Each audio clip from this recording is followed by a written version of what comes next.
Morning, it's Tuesday, August 6, 2013, just getting the mail. Well, it's like 4:30 in the afternoon. Been checking this stupid mail all day.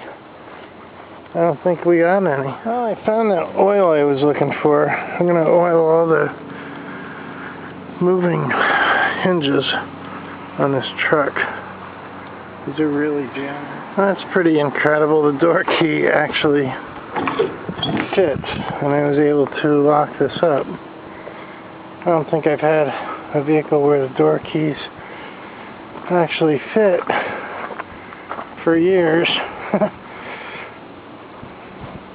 Anyway, this back tire is definitely, I oiled these as best I can. I'm going to have to design some kind of a tub or something to soak them in.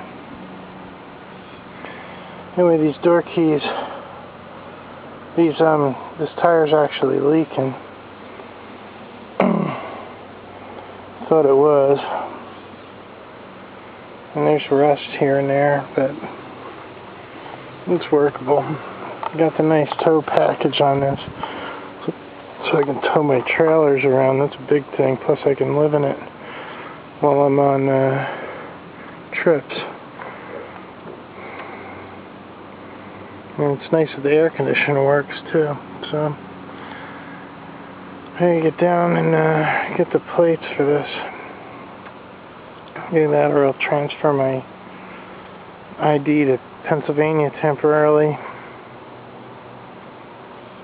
and then to another state, and then back to Virginia again. Maybe Wyoming or something. I don't know, man. I can't afford to get to the Lowe's to even get paint. My mom, she won't drive out to Pennsylvania, out to Stroudsburg. We're in Pennsylvania, but she won't go to those areas. She wants to go all the way to Newton, which is quite a hike, and we're hurting for fuel right now.